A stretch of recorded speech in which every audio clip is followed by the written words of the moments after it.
Wait, what? No, just no. So it just looks We are like being sure and check. Yeah. Oh, good, right? Yeah. Oh my fucking god, bro! How's it going, ladies and gentlemen? Welcome to the final episode of the first season of Keeping Up with the Professionals. You know, I think I must say that I kept the best one for last. So I personally love this episode because, you know, everyone can fight. That's what everyone thinks. And I've had this little shooty background in my past as well, where I box, and I've always wanted to test myself. Who better to have as a guest than the founder as well as the head coach of Vanquish? Please welcome Vimukthi Abeynayake. Hey, brother. How are you doing? Not too bad, not too bad. Thank you so much for being on the show, man. Oh, my pleasure, man. So could you tell us a little bit about Vanquish and how you got into martial arts in general? Okay. Start off with how I got into it. Yes, perfect. So yeah, my father was a very big Bruce Lee fan. Oh, okay. So he was watching all these movies at home, right? And what happened was, I saw this first movie named Enter the Dragon. Enter the Dragon. Yeah, so I fell in love with it. Short dude, I was a fat dude, okay? I was short too.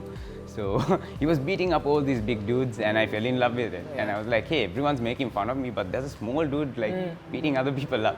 I wanted to study it, and my, obviously, you know, Sri Lankan parents does not really support this, you know this. So my dad had a garment as well. So in that garment, we had a lot of mannequins, fabric rolls and all that stuff. Those were my first punching bags, sparring buddies and all that stuff. So I self-taught? Self-taught since around, I would say, 7, 6. Okay. Yeah. Whatever I saw in movies, I acted out.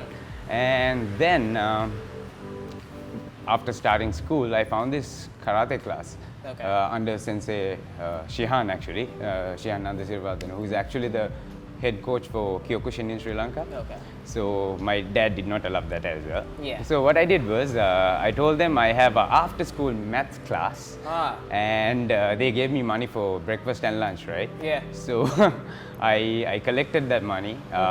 For 2 years, I didn't have breakfast and lunch. So I went and studied. That's some dedication. So yeah, I went ahead and I learned Kyokushin. And I was 86 when I was 12 kilos. Okay. And when I was 15, I became 55 kilos. So all due to Kyokushin karate.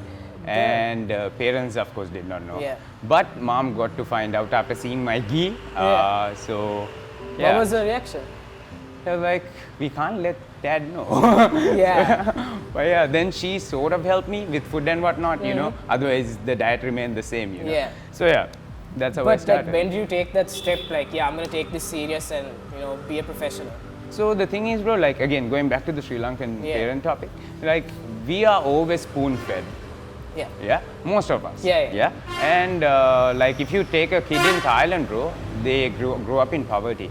Most of them. Yeah. And like by the age of 5, 6, their parents actually put them to the clubs to actually see whether they can have a future in this. Because if not, that's the next road is drugs and all that stuff. But is there a good source of income even in Thailand for Here's the thing, bro. People who have nothing, they actually have a big chance of making it there, making a name for their families. Like, let's say parents are doing a very like low income job, right? If the son is bringing in something, that still contributes. So when I was 8, bro, I remember specifically I was crying and asking for shit. Yeah. But whereas the Thai kids, they fight and support the parents. Now that's like true. So yeah, I didn't know this back then, but I was spoon-fed too, and I really wanted to change that. And I don't know, this, you know, people say there's a calling for everyone. Yeah. I actually wanted to just pursue it because I knew my dad would never love it. Yeah. I never actually lied to my dad because I'm not scared of getting hit and scolded, even as a kid. Yeah.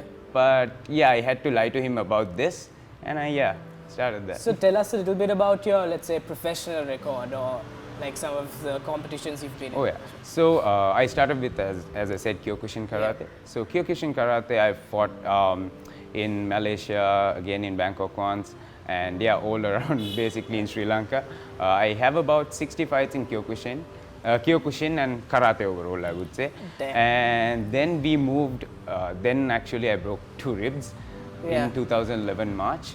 So I had to take a bit of a break because my parents actually were like, no, you are not doing this, get out of the house if you are. I mean, yeah, bro. Like the main thing my parents say is, so now, you know how it is now, right? It's picking up. people actually know about this. Back in 2010, 2011, you tell someone you are doing Muay Thai, Macham Mukadde. Yeah, true. Yeah, that's the reaction you get. Now imagine finding sponsors to go abroad and fight.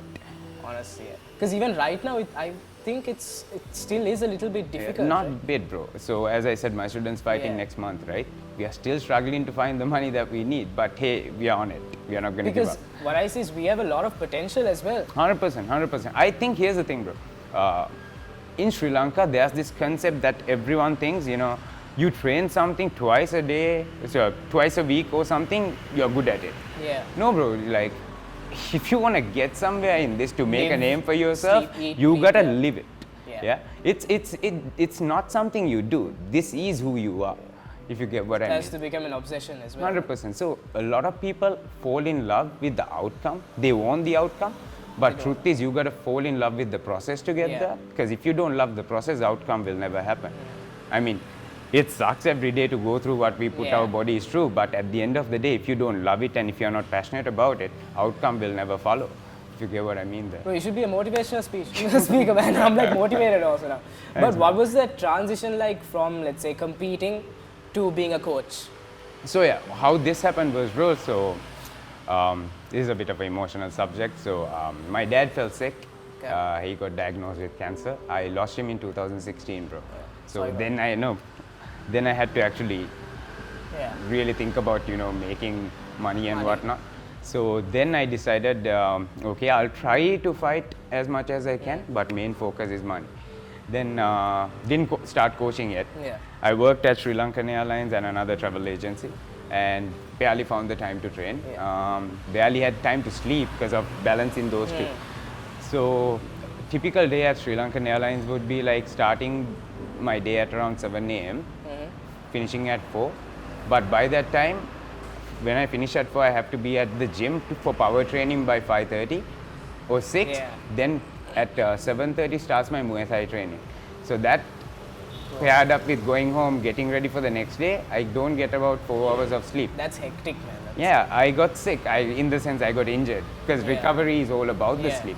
So yeah, that's what happened. And then later on, I did compete here and there after that too, but could not continue as much as I liked. But then again, I started coaching. Then, you know, there are certain things when you start, bro, like when I started coaching, I realized that I can do much better than I did as a fighter, meaning I always had a crowd. Yeah. And I also noticed how they progress with me. Yeah. Vanquish is, I never say this is my brand, this is our brand. Like, without them, I'm just a guy with a building, bro. Get what I mean? So they put in the work, I put in the work, and we build as a team. And I've seen how everyone progressed day by day. And honestly, at the end of the day, bro, like when you think about it, it really makes me happy and proud to see where they are It's at. worth it, no? Yeah, exactly. And it's my work at the end of the day. So yeah, I think I can do way better as a coach than I did as a fighter, because not everyone gets the reach I get. For some reason, I'm lucky in that sense. Yeah. So yeah, I wanna basic goal is, bro, put some international fights for our guys, not just fights here and there where your gyms organize. Yeah. I wanna put them to one championship and big leagues. Oh, That's my goal. One championship, So yeah, UFC. this is not a personal goal. Yeah. This is a goal to spread out the word of martial arts and change that whole stereotype behind it. That's why I teach at a place like High Octane. No one's gonna fight there. Yeah. But hey, if I teach there, people are like, hey, it's not that scary. Join in. They fall in love with the sport. Spread the word. That's basically what I'm trying to do. So as like an entrepreneur, what are some of the main difficulties you faced? Because we went through COVID and right now the economic crisis as well. I think anything can be adapted into anything. It's how you look at it. Even during COVID, again, as I said, I'm very lucky that my students stuck with me. Yeah. We didn't have physical classes, but I conducted online classes and I structured in such a way. I had to teach myself to do that, like in front of a camera. Then I structured these classes in a way that we can't actually get into sparring and whatnot because you cannot have any contact. But I worked on their footwork and their fitness. And they still stuck with me, so I was able to barely get the rent money in. But yeah, we somehow made it through. And after COVID, we actually, all of us went all out. And we started Vanquish in the year 2020, at the end, when we moved here. And we trained for one good year. So in earlier this year in March, we had something known as the WBC Muay Thai Championship. Okay. It's actually under the World Boxing Council. And we actually have the current heavyweight champion in our club and also the super bantamweight female fighter in our club as well. Nice. So yeah, we are doing what we say. Yeah, let's see where it goes. Fascinating stuff, man. Fascinating stuff. So I think it's time to wrap this up. And I believe you have something set up for me as well, you know? Oh yeah. The main Cool. event. 100%. Thank you so much for giving Cheers, me the brother. time, man. My pleasure. Yeah, let's do Cheers. this. Okay, so introduce yourself, my man. Hi, my name is Kevin and I train under Coach Vimukthi. So I'll be Nice. showing you how to throw the rear roundhouse kick, which is actually my favorite kick. Okay. Alright, so it's very simple. So you're right-hander, right? Yeah. So like Coach showed you earlier, we stay in this stance, the right leg Yeah. at the rear, because that's your powerful leg, your dominant leg, right? So the right roundhouse kick, right? We have 3 primary targets. We can either target the head, the body, or even the thigh, and sometimes we can even go to the calf area as well. Okay? So the way this kick is thrown, we take a step forward 45 degrees, right? If I were to face you, don't worry, I'm not going to. Okay. Right? Stand, right? Yeah. Right? I could kick you like this, Yeah. but there is not much range of motion, right? So I take a step 45 degrees forward, not straight, 45 degrees landing on the ball of my foot, right? So this foot now has most of my weight, right? So you can think of this foot as now the anchor, Yeah. right? So the moment this lands, this raises up, Okay. right? Yeah. Okay, so this is my target, right? I want to throw a kick, I take a 45-degree step outside. This is the anchor. And now I raise up this leg, Yeah. right? So with the roundhouse kick, the shin bone is what lands on the target, Okay. right? The shin bone. Okay, so as it raises, to make sure the shin bone lands, I need to twist my hip into the bag, Yeah. right? So all my body weight goes from here into the target, right? So step 1 would be taking that 45-degree step. Step 2 is raising up the leg. Okay. Step 3 is twisting into the bag, Okay. right? So you want to twist, that is important because you want your body weight to go into the target. So that's where the power comes from, Okay. right? So part of that hip twist, there are things you need to do. One is the other hand, right? Because you're kicking with the right leg, your left hand needs to come up and guard because they can always strike you back. So you have to prepare for that, right? So that's your hand guards. So with that hip twist, your right hand will do 2 things. One, you can post it or you can swing it back. So this swing really helps facilitate that For hip momentum twist. as well. Yes, for the momentum as well, right? And now, like I said, when you take that 45-degree step, you don't land flat-footed because if you land flat-footed, it becomes very hard to, move, right? So you land on the ball of your feet, right? So as I twist my hip into the bag, my foot rotates with Right. that momentum. So now when the kick lands, my heel now is facing the target, Okay. right? So it lands like this, shin onto the target. Let's say this is the rib cage, Yeah. right? But I don't let it drop after that, right? Because if you let it drop in Muay Thai, we can catch kicks, Yeah. right? And we can catch, we can throw, and all this kind of stuff, right? Yeah. So once the kick lands, we have to pull it back with the momentum. So it lands, pull it back to your stance, right? So when we kick or even punch any strike, right, we don't think about hitting the target. We want hit through the target, right? So even these kicks, I'm not hitting this side of your rib cage, I'm hitting here. That's where I'm aiming for. Very good right? to So know. that is Very where good to know, bro. that is where that mindset of the power Yeah. comes from, right? So it's just few steps. One, you're facing the target. I'm showing the roundhouse for the mid-range, just the rib cage. Okay, you take a 45-degree step, not straight, 45 degrees on the ball of your foot. Once moment this lands, anchor. This leg raises up. As it raises up, you twist into the bag. Your left hand comes and guards. Right hand swings back. Ball of the foot rotates with the heel now facing the target. Moment it lands, you pull back Right. into your stance. Yeah, sounds good. Okay? Let's see you try I now. think you should demonstrate, man. Okay. Okay. One kick. Yeah. Okay. Right, so I'll keep it just mid-range. Okay, okay. Okay? Let's go. Just few steps. Okay? Get in your stance. Okay. Okay, hands up. Right? Okay. We'll do it step by step. Okay? Okay. Take a 45-degree step Okay. on not flat-footed, ball of the Yeah. foot. Okay? Right? Hands up. Okay? Now raise your leg, the rear leg. Like, Raise it up. Okay. No, raise it up fully, like this. Okay. I have no balance, man. Okay. Don't worry. Right? Now, Yeah. third step is with that raise, you twist into the back because you want your shin one to land in like that. Okay? Let's try that. Hands up. 45 step, raise hip into the back. Not bad, not bad. Try that again. Okay. Hands up. Good, good. Now swing and pull your hand back to your stance as you come back down. Okay, try that again. Good, very good. Again. Now, final thing, with that hip twist, try to rotate on the ball of foot so that when the kick lands, now your heel is facing the target. Okay. So that twist and that hip movement or that entire momentum, you're essentially bringing your entire body weight into it. So this hip twist, ball of the foot twist really helps facilitate that kick. Right? Just try it again. Okay. There you go, not bad. Hands up again. Cheering me on. There we go. Again. There we go. Nice. My leg hurts, but Not bad for the first kick. yeah. So we kick this over and over and over again to the point where we just don't feel it anymore. Damn. Okay, what's next, man? What's next? Again. Again. Very nice. Not bad, not bad. Not Very bad good. for Again. Very nice. Good power, I feel that. There we go. Again. Come on, again. Again, let's go. Not bad, pretty good. Pretty good. Yeah, actually that's not bad at all. for a Not bad first at all. You should join us. So what are we doing now, man? Now you could basically try out techniques with the team then. Yeah, cool. I'm done. Few sparring rounds.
Alright guys, that has been one hell of an episode. Thank you so much Vimukthi and My team. pleasure, brother. Do you have anything to say to the people regarding Vanquish, some of your upcoming tournaments, etc., your team? So what I would like to say is a lot of people think, martial arts and fighting as a whole is very rough, People who do that are very aggressive. That actually you've met all of us. I think that's the opposite. Until you get punched, but sweethearts. Yeah, but at the end of the day, there's this stereotype we all have to change.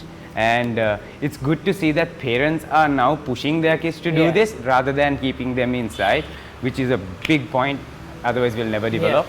And the next thing is, back in the day, there used to be a lot of political issues with coaches and whatnot, but I see the young coaches helping each other. Even when I started at hi.lk, Nuga, a lot of young coaches started sharing my posts and stuff. So that shows that everyone wants to evolve. That's great. And also, try it out. If you don't want to come to a fighting gym, good. There are other places like in gyms we teach. I have a kickboxing class at hi.lk as well. There we have no contact. It's just me teaching techniques. So you could try out something like that. Fitness as well, like 100%. Yeah, it's a full body workout and you build functional strength. And also, more or less, it humbles you more than anything else. And we have a few upcoming tournaments as well. Next year we'll have nationals, we will have a WBC tournament happening here again. And again, next month, as I said, first week he'll be fighting in Indonesia. That's a world fight. Wish you the best of luck. Thank you very much. Bro. So hopefully more sponsors come in, help us develop the sport and also help us organize more fights. Because I'm sure you did boxing, right? Competition here for boxing is okay. There are more tournaments. Muay Thai, unless you organize something, only the national tournaments there. So how does a fight grow, bro? By you getting into fights. So by the time a Thai guy reaches the age 15, they've done 100 fights. So there's a big difference between us and them there. So we need to build more competition. I hope everyone helps. All the coaches, all the whatever, get in. Let's take this to the bigger stage, man. 100%. And they deserve it. All of them put more effort than any other sport I've seen. Yeah, dude, like the dedication you guys put. I've been in with you guys just for a session and I'm almost dead. I'm craving for some alcohol. Sorry, Ammi. But I need some alcohol. Having said that, man, thank you guys so much. Thank you for having us. Wish you the best of luck. And it's been your boy, Amantha. I'll see you guys when I see you. Peace.